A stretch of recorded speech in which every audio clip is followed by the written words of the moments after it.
Friends, मैं हूं निदा और आज हम बात कर रहे हैं प्राइवेट पार्ट में खुजली और जलन क्यों होती है। आपको यूटीआई इन्फेक्शन होने पर आपको क्या करना चाहिए। यूटीआई का मतलब होता है यूरिनरी ट्रैक्ट इन्फेक्शन। तो आप ज्यादातर लेडीज में, लड़कियों में ये कभी ना कभी हो ही जाता है। तो ये ज्यादातर लेडीज में होता है और बहुत कम जेंट्स में होता है। होता जेंट्स में भी है लेकिन कम होता है, लेकिन ज्यादा परसेंटेज जो है वो लेडीज की है।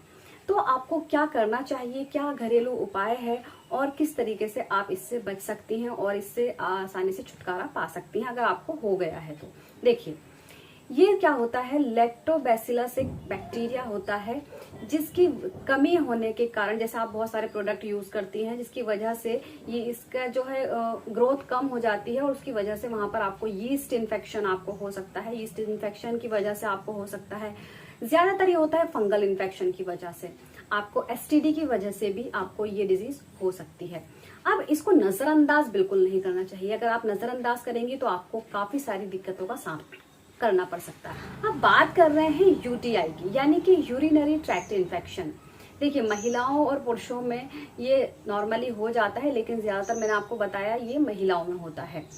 तो आपको क्या करना है, आप क्रैनबेरी जूस ले सकती हैं, क्रैनबेरी की टैबलेट्स आती हैं वो आप ले सकती हैं। यूटीआई के लिए बहुत अच्छी हैं और इससे आपको कोई साइड इफेक्ट भी नहीं होता है। इसके अलावा यूटीआई होने पर आपको नींबू, संतरा, विटामिन सी वाली चीजें जरूर खाएं, इससे आपको काफी फायदा होगा। आप ज्यादातर जूस पिए, पानी ज्यादा से ज्यादा पिए, क्योंकि जितना आप पानी पिएंगे उतना आपका जो भी अंदर इन्फेक्शन है वो आपका यूरिन के थ्रू बाहर जाएगा। तो इसलिए जब भी आपको इन्फेक्शन हो तो आपको पानी ज्यादा से ज्यादा पीना चाहिए। अब बात कर रहे हैं आपको और करना क्या है। देखिए, इसके कारण क्या क्या हो सकते हैं ताकि आप बच सके, तो आपको कारण पता होना बेहद जरूरी है। इसका सबसे बड़ा कारण हो सकता है बहुत देर तक पेशाब रोकना।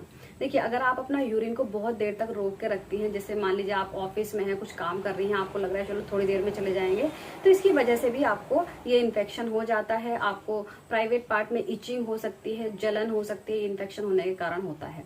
इसके अलावा आपकी पथरी अगर आपके अंदर है, आपकी किडनी में है, गॉल ब्लैडर में, किसी भी जगह भी अगर आपके अंदर पथरी है तो पथरी होने के कारण भी आपको इन्फेक्शन हो जाता है। इसके अलावा प्रेगनेंसी के दौरान काफी कॉमन होता है। इसके अलावा अगर आपको डायबिटीज हो रही है, आपको शुगर हो गई है, तो डायबिटीज में भी आपको ये इन्फेक्शन हो सकता है। तो आपको अपने, अगर बार बार आपको ये हो रहा है तो आपको अपनी डायबिटीज चेक करा लेनी चाहिए। अगर आपको लगता है आप प्रेग्नेंट हो तो प्रेगनेंसी टेस्ट जरूर करा लेना चाहिए, और हो सकता है तो एक अल्ट्रासाउंड करा लीजिए, शायद पथरी हो तो इस वजह से भी आपको बार बार ये इन्फेक्शन होता रहता है। और आप अगर ज्यादा एंटीबायोटिक आपने ली है तो ज्यादा एंटीबायोटिक यूज करने की वजह से भी आपको ये इन्फेक्शन हो जाता है। इसके अलावा आपको ध्यान क्या रखना है, आपको चाय और कॉफी बहुत कम पीनी है, ना के बराबर ही पिए, ना पिए तो अच्छा है।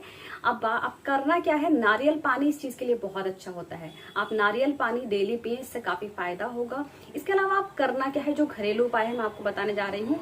अब बात कर रहे हैं घरेलू उपाय की। देखिए, वो तो मैंने आपको बता दिया, जो आप क्रैनबेरी के कैप्सूल ले सकते हैं, क्रैनबेरी का आप सिरप ले सकते हैं, बहुत फायदेमंद होता है।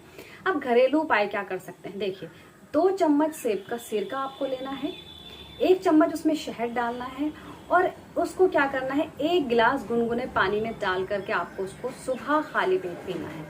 इससे आपको काफी फायदा होगा, और रात को सोते टाइम एक बार पी लीजिए तो आपको 2 से 3 दिन में आपका जो ये इचिंग है, ये प्रॉब्लम है, ये आपकी दूर हो जाएगी।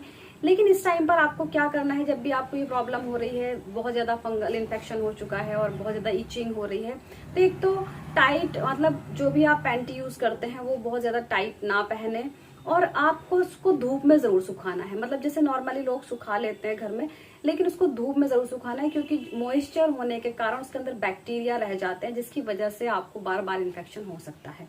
तो इस चीज का खास ध्यान रखें। उम्मीद करती हूँ आप सभी को वीडियो समझ आई होगी और पसंद आ गई होगी। इसके अलावा आप कुछ भी पूछना चाहते हैं, आप मुझसे कमेंट बॉक्स में पूछ सकते हैं। Thank you so much.